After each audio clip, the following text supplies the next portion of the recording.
Look, if you watch sports at all, then you know what's going on in the golf world at this point. I mean, how could you not? But on the off chance that you don't, let me fill you in real quick. So basically, there's a new professional golf tour going by the name LIV Golf, which are directly competing with the classic PGA Tour. And don't get me wrong, competition in any industry is a good thing, but this new golf tour comes with a bit of controversy due to the fact that it's supposed to be financed by Saudi Arabia's public investment fund and controlled by Crown Prince Mohammed bin Salman.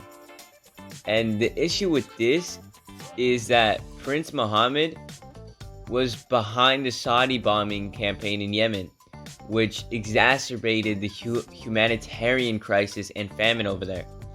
Plus, it's said that he allegedly ordered the killing of Washington Post journalist Jamal Khashoggi in 2018. And I haven't even mentioned the fact that the Saudi Arabia is known for having terrible human rights records. So if you have any morality at all, then you probably wouldn't want to play for this new league, right? Except for the fact that money talks. And let's be honest, how many of y'all would turn on your morals for life-changing money? Now, I know half of you said yes, you would, and the other half just lied to themselves. So, I mean, half of your favorite golfers chose blood money over their morals. First off, there's Phil Mickelson, who at this point is just a villain of golf, let's be honest. But he isn't the only one to join this new LIV tournament or whatever.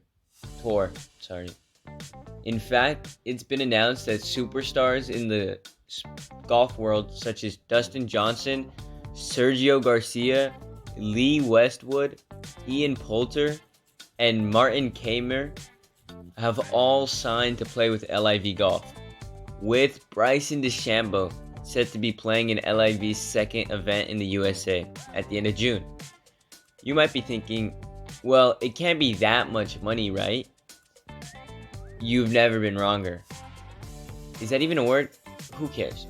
Anyway, the LIV Golf Invitational London is said to have a winner's prize of $4 million with a minimum payout of $120,000 for the last place participant. To put it into perspective for you, the average amount of prize money per person in the LIV Invitational is $521,000, while the PGA Championship has about an average of $192,000 per person. That is more than double the amount of prize money. So it makes sense why so many people are turned on their morals. But not everyone in the golf world is in it for the money.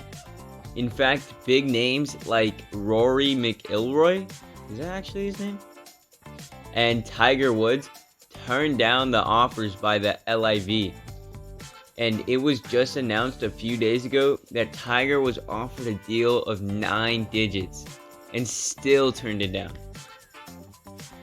But as much as I side with Tiger on being anti-LIV Golf, it doesn't seem to matter because LIV has the money and the big enough names to have staying power, which kinda sucks.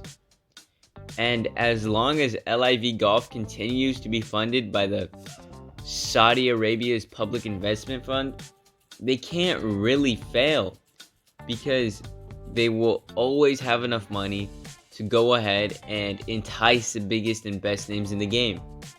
And if fans want to watch the best players play, because why wouldn't they? Then that means they'd be tuning into LIV Golf, because that's where all the best players are looking to be heading, which is crazy. And the only way to really prevent this from being a reality is for the stars of the game to decline the massive payday that they would be receiving, which is a lot to ask somebody, you know? It's when you get involved in someone else's money, it's kind of weird.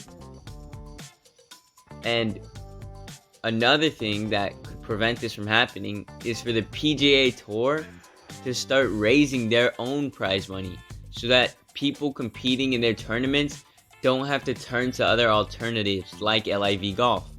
Because had they just been paid a little more here in PGA, then they wouldn't even see LIV as a reasonable option. And I know this was one of my quicker videos, like maybe 5 or 6 minutes or whatever, but I just really wanted to rant about golf for a few minutes because it's never really in the sports news, and so I don't really get to talk about it too much. But here's an opportunity where I get to talk about golf, and I think it's pretty cool. Anyway, I'll catch you on the next one. Later.